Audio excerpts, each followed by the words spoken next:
కోడికత్తి ఘటనలో నిందితుడు శ్రీనివాస్ ను ఎన్ఐఏ విచారణ కోసం విశాఖపట్నం తీసుకువచ్చారు పోలీసులు.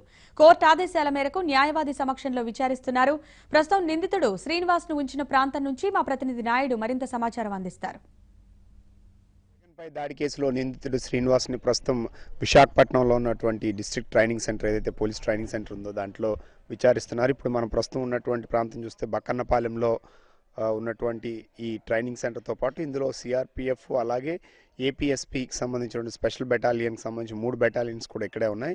సో ఈ ట్రైనింగ్ సెంటర్ ఈ మూడిట్లో అందులో భాగంగానే నిన్న రాత్రి ఇక్కడ విజయవాడ నుంచి నేరుగా నిన్న ఏదైతే హైదరాబాద్ తీసుకెళ్లామని ముందు చెప్పినప్పటికీ సరైన సమాచారం పోలీసులు ఇవ్వలేదని చెప్పి ఎవరైతే శ్రీనివాస్ తరపు న్యాయవాది ఉన్నాడో తను కోర్టులో పిటిషన్ దాఖలు చేసిన నేపథ్యంలో సో ఇక్కడి నుంచి విశాఖ తీసుకొచ్చినట్లు ఆ న్యాయవాదికి చెప్పడం జరిగింది. సో ఆ న్యాయవాదికి చెప్పిన తర్వాత సో ఆ న్యాయవాదిని ఈరోజు ఏదైతే కోర్టు ఆదేశాలు ఉన్నాయో న్యాయవాది సమక్షంలోనే శ్రీనివాస్ విచారణ చేపట్టాలని చెప్పి సో కోర్టు ఆదేశాల మేరకు ప్రస్తుతానికైతే లోపల విచారణ కొనసాగుతుంది. ఎన్ఐఏ అధికారులు అయితే ఏ యాంగిల్స్లో విచారణ కొనసాగుతుంది, ఎలా జరుగుతుంది అనే విషయం అయితే ఇంకా తెలిసేటువంటి అవకాశం ఉంది. ఎందుకంటే ఖచ్చితంగా అతని మీద 3rd డిగ్రీ కానీ లేకపోతే ఎటువంటి దాడి కానీ ఎటువంటి హింస అంటే అతన్ని భయపెట్టడం కానీ మిగతా ఏం చేయకూడదని చెప్పి ఇప్పటికే కోర్టు డైరెక్షన్స్ ఇచ్చింది.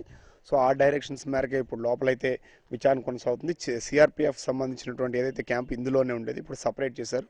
అయితే ఇప్పుడు ప్రస్తుతానికి ఈ లోపల విచారణ ఆ ట్రైనింగ్ సెంటర్లో కొనసాగుతుంది. ఈ రోజు నుంచి 7 రోజుల పాటు ఈ విచారణ కొనసాగుతుంది. అయితే ఇప్పటి వరకు రాష్ట్ర ప్రభుత్వానికి సంబంధించినటువంటి సిట్ అధికారులు ఎవరైతే ఉన్నారో వాళ్ళు ఇంతవరకు విచారణ చేపట్టారో విచారణలో ప్రధానంగా శ్రీనివాస్ ఇదంతా కావాలనే చేశారు, ముందుగా ప్లాన్ చేసుకున్నారు. అయితే అది కుదరకపోవడంతో తర్వాత మళ్ళీ వచ్చే వారం నెక్స్ట్ వారంలో అంటే 18వ తారీఖున ప్లాన్ చేసుకున్నప్పటికీ అది 25వ తారీఖుని జగన్ మీద దాడికి పాల్పడ్డారు. అయితే ఇదంతా కేవలం ప్రచారం కోసం ఆర్భాటం కోసం ఇదంతా చేశాడని చెప్పి ఆంధ్రప్రదేశ్ సంబంధించినటువంటి సిట్ అధికారులు ఇప్పటికే ప్రకటించడం జరిగింది. అయితే ఇప్పుడు పూర్తి స్థాయిలో విచారణ అంటే ఎవరైతే ప్రధానంగా బాధితులు ఉన్నారో జగన్మోహన్ రెడ్డిని ఇంకా పోలీసులు అయితే విచారించలేదు. అయితే ఇప్పుడు ఎన్ఐఏ పూర్తిగా విచారణ చేపడుతుంది. ఇప్పుడు శ్రీనివాస్ని 7 రోజుల పాటు కస్టడీకి తీసుకున్న తర్వాత అయితే గతంలో రాష్ట్ర ప్రభుత్వం ఇతనితో సంబంధం ఉన్నటువంటి పేరెంట్స్ని కానీ మిగతా బంధువులను కానీ వీళ్ళందరినీ కూడా పిలవటం జరిగింది. అయితే ఇప్పుడు ఎవరెవరిని పిలుస్తారు అనే విషయాలపైన ఇంకా క్లారిటీ రాలేదు. అయితే ఈరోజే విచారణ మొదలైంది, ఇప్పుడు కొనసాగుతుంది.